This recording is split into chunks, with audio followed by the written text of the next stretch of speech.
Everybody, it's Jessica, the Nomadic Owl Oracle, and I'm here today to do our general weekly reading for May the 9th through the 16th, I believe it is. Oh my gosh. Through the 15th, May the 9th through the 15th of 2022. This is for the collective, so it's not going to resonate for everybody. It's for whoever needs it the most based on the current energies. Also, timing is always fluid. So if you watch this weeks from now, a year from now, if it resonates for you, then it's for you at this time. And I do cuss. So if you don't like cuss words, please go ahead and click off of this video because I'm going to talk how I normally talk. So this week we have so much going on is what I'm going to say here. This is a week that we go finally into Mercury retrograde. I know everybody dreads this moment. A lot of people have a lot of misconceptions about Mercury retrograde. Mercury retrograde is a time really just to sit and be calm and withdraw and to rethink, regroup, reevaluate, redo things because communication goes kind of awry. Things kind of slow down. Things aren't flowing like they normally would. So this is actually a good thing in a lot of contexts, but people see it as negative because oftentimes we don't want to have to slow down. We don't want to have to pull our energy back and sit within ourselves and reflect on things and do shadow work and things like that. But that is what Mercury retrograde does usually entail. Also, it's a time to make sure that you're really thinking through what you say, what you send, what you do, because chances are, if you don't, you might say something, do something that you can't take back, and it causes a lot of confusion, upset feelings, and things like that. But also, timelines collapsing right now. There is so much going on.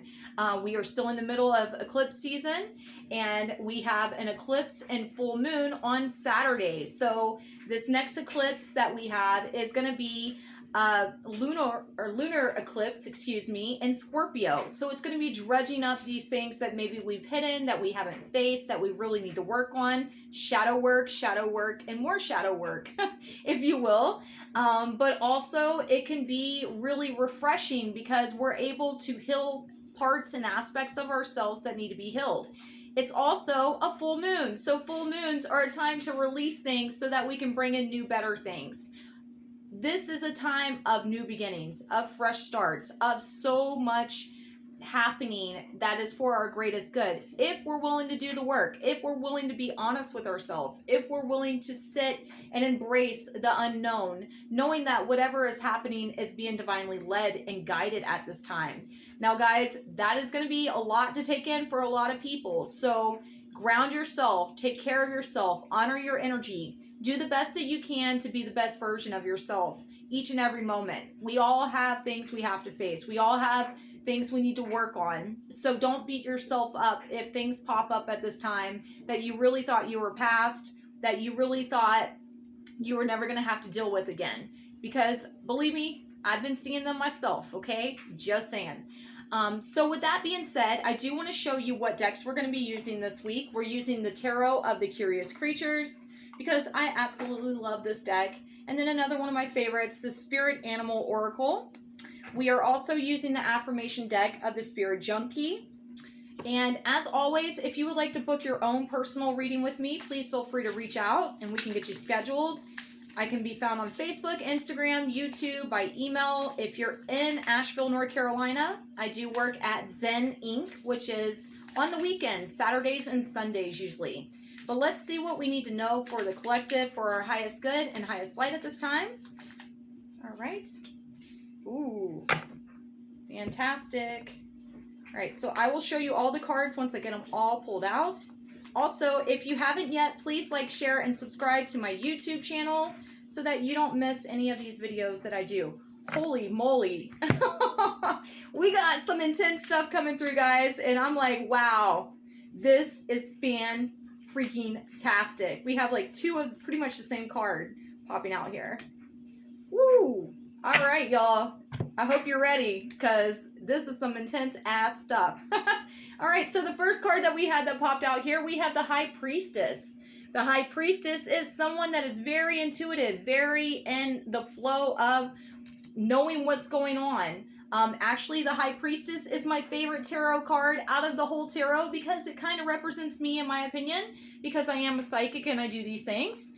But the High Priestess trusts her intuition. She trusts the guides and guidance that she gets from the universe. She is very in tune with the flow of energies and things that are going on. She knows what she needs to do regardless of what's going on in the 3D realm. On the 5D realm, she's got stuff under lock. So very connected energy this week. There's a lot of messages that are probably coming through. There's a lot of insight. The best way to approach this week is by stepping into your intuition, trusting yourself, and working with that. Asking your guides, your angels, your ancestors, creator, whatever it is you work with to help assist you, and that's what's going to make things flow a little bit easier. Also, we have the owl spirit, and it says you are clear, or you can see clearly now. So these two cards go hand in hand. You have the High Priestess, which is all about intuition, psychic abilities, clairaudient, clairvoyance, if you will.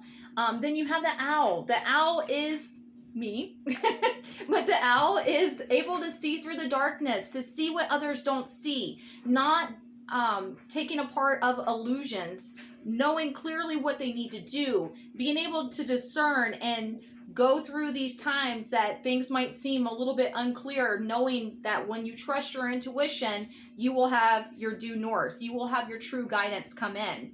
The fact that this owl is popping up here, I'm getting that, like, not only do we have this Mercury retrograde and all these lessons popping up, not only do we have this full moon, which tends to bring up things. Moons represent the secrets that are hidden, that are being revealed and brought to the surface, things like that. But we also have eclipse. Eclipses make things known. It has things, bam, they happen. You see it, you know, and action has to be taken. Closures, endings, new beginnings, like almost instantaneous type energy. So what I'm getting is that with this High Priestess and the owl teaming up together, your spidey senses are going to be off the chain this week. Listen to that guidance. Pay attention to that guidance. Believe me, I know that that can be hard at times. That can seem a little bit weird and not that comfortable, because obviously we always want to have logical self that like steers us and makes sense. Spiritual stuff doesn't always make sense, but when you step into your intuition, when you trust your guides and you work with your guides, they will lead you to where it is you're supposed to be. It cannot always be easy, but it will be worth it when you start stepping into your higher self and working with your higher self and aligning with that. Then all these obstacles, all this weird, all this disarray won't really affect you. I'm getting that this is a week to really learn how to evolve through the chaos, to learn how to navigate through the storm.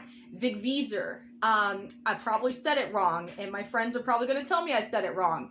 But Vigvisor is the Nordic sign, symbol, rune that helps you find your way through the storm. It is the one that helps you find the path that is best for you in turbulent and unsure times. That is what all this energy is about right now, guys.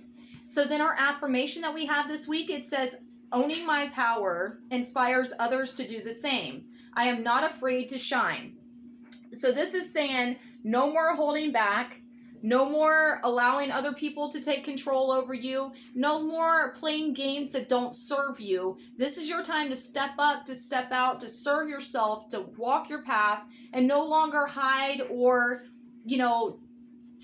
I'm going to say belittle yourself and put yourself in bite-sized doses, okay? It's time to be you all the way. No more hiding. This is, you know who you need to be. You know what you need to do. You see it. You know it. You feel it. You trust it. And then you're going to be able to align with your own personal power, your own personal strengths, your own manifestation abilities. Because right now, not everything is clear. Not everything is seen. But it can be felt if you trust in that intuition, guys. So good things can come from this. It doesn't have to be scary. It doesn't have to be something that you allow to control and put you in a place of fear. Instead, know that you are worthy of all that you seek. Know that you have the potential here to transcend so much, to remove blockages and to level up. That's what this week is about, guys. But if you need me and you have any questions, please feel free to let me know. I love you all. I hope you have a great week, and I will see you soon. Bye, guys.